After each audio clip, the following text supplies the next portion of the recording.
clear to the finish line. Good run coming. Hurry, hurry. I mean, the horse. MaddiKempf. This bombshell beauty right here can ride like the wind. She got one more to go.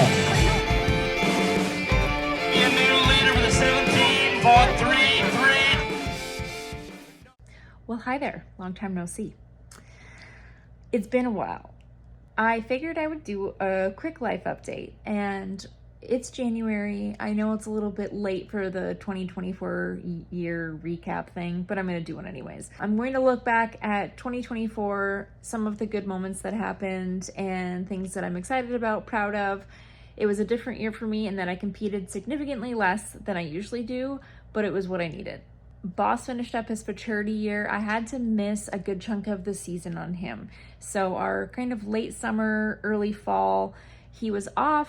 It was sort of one of those things that I was just battling some stuff with him, and we had some setbacks, and physically he just wasn't really able to compete at the level I needed him to, and I just knew something was off with him. I think we've got things dialed in now.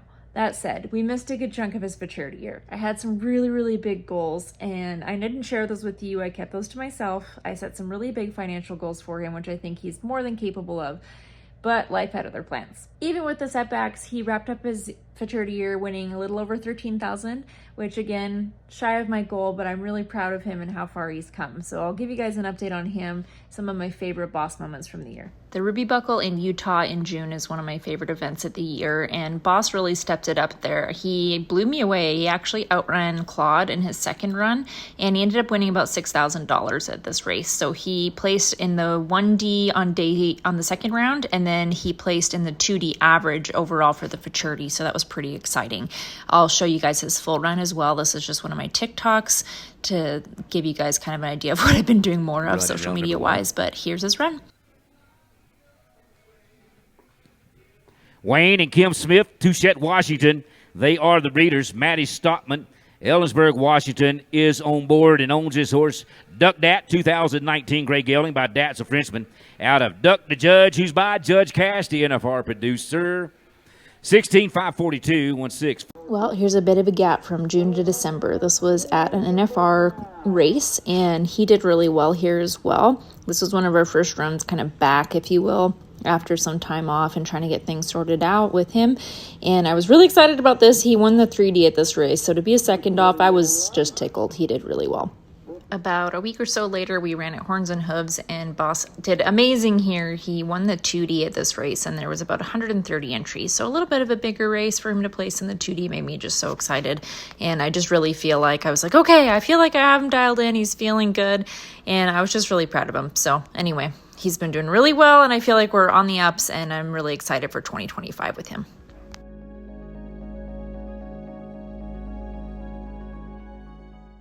I'm looking forward to Boss's Derby year this year.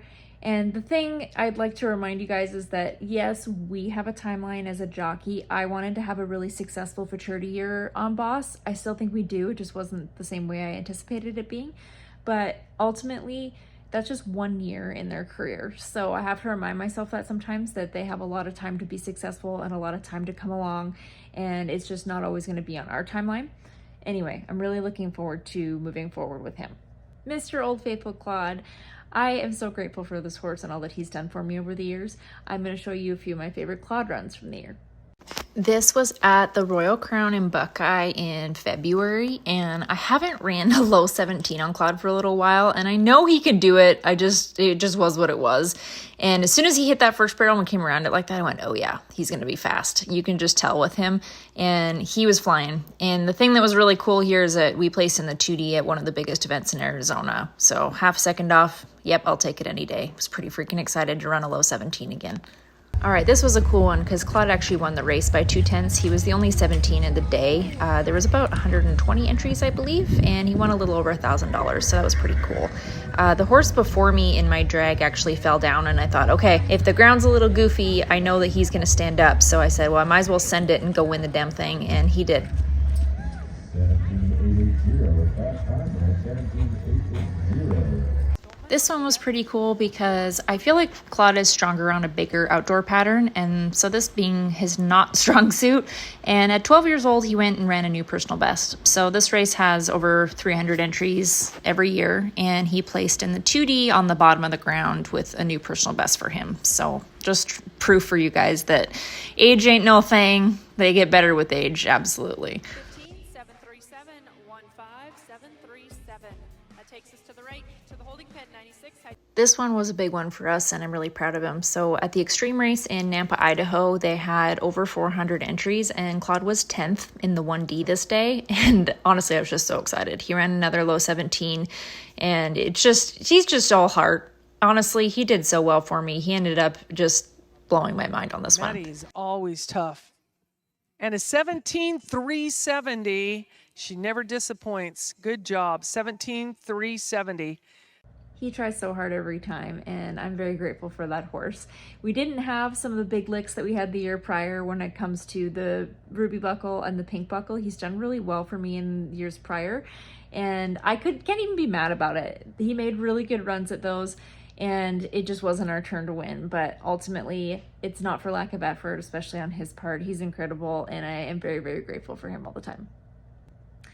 That is your quick little recap. I know that's a lot of months shoved into one video.